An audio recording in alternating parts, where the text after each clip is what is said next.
All right, guys, welcome back. Let's get started writing code. And so, first off, I just want to be very upfront about this. There are multiple ways to create websites. The most common one is to actually write the code in a text editor. However, there are methods where you can use a site builder or a graphical tool to point and click a website into existence. And we're not going to be covering that, and I would recommend against that at all times.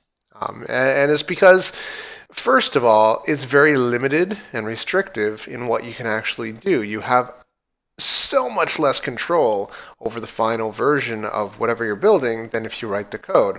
And if you're going to be a web developer, you are not allowed to use a point-click web site creator.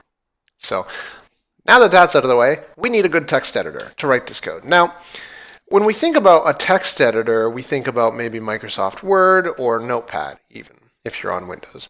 And Notepad, we can definitely write the code that we need to write in here. This is a little bit of HTML. And we can totally write that and save it, and that would run in the web browser as HTML code. So it's all text. That's all a website really is. However, this lacks a few fundamental and basic features that we need nowadays when writing web pages. And that is, first of all, syntax highlighting. As you can see here in the page behind, this is syntax highlighting. It's a different color for each type of statement within the page. And so this makes it incredibly easy to read through and navigate through the code that Notepad just doesn't have. And the second one is auto-completion or code completion. What this means basically is if I open up a tag here, what should happen is the closing tag would appear on the right-hand side of my cursor, and my cursor would stay here so that I can just start typing. That's another very important feature, and Notepad lacks both of them.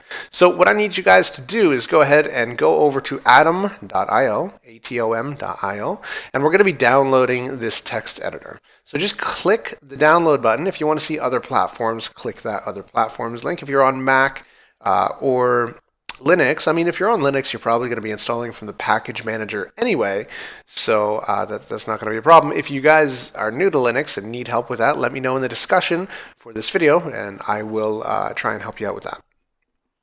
Make sure to get the correct version. If you have a 32-bit system, do not download a 64-bit installer. If you have a 64-bit system, feel free to download a 32-bit or a 64-bit installer. However, I recommend the 64-bit installer if you have a 64-bit processor and operating system.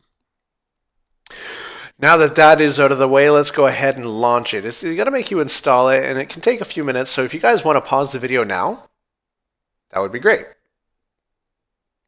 Now, what happens when you launch the text editor for the first time, you see this welcome screen, and we need to just close these files here. So, there we go. And I'm not sure, oh, that's loading from my, my web server directory, interesting. Let's remove that folder. So what we're going to be doing in this video, we're going to be working within here. Now, it has a file browser on the left-hand side, and it has the code. It will be a tabbed interface right here. So what we're going to be doing is right-click here, and I want you guys to click Add Project Folder. And what you need to do is find your project folder. If you don't have one yet, create one. I like to keep my projects all within a projects directory, and then each one in its own directory inside that. So for this course, I've created a web course directory, and we're going to be using that. Right now it is empty. Once you guys have your folder added to the project, go ahead and right-click and click New File, and we're going to name this index.html.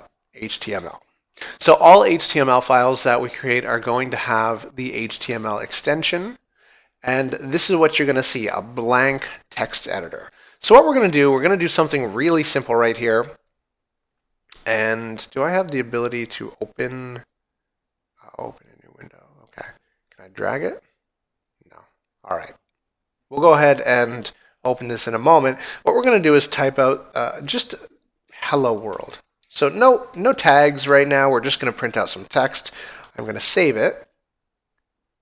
And then here's my project directory here. What I'm going to do is I'm going to drag it and drop it into Chrome. And it's going to open it. And as you can see, there is my text exactly as I had written it here. So you've just written your first web page. Go out and make some money. No, I'm kidding. What we're going to be doing is, this was just a basic example to help you guys get set up. So in the next video, we're going to start learning about the individual tags and what an HTML tag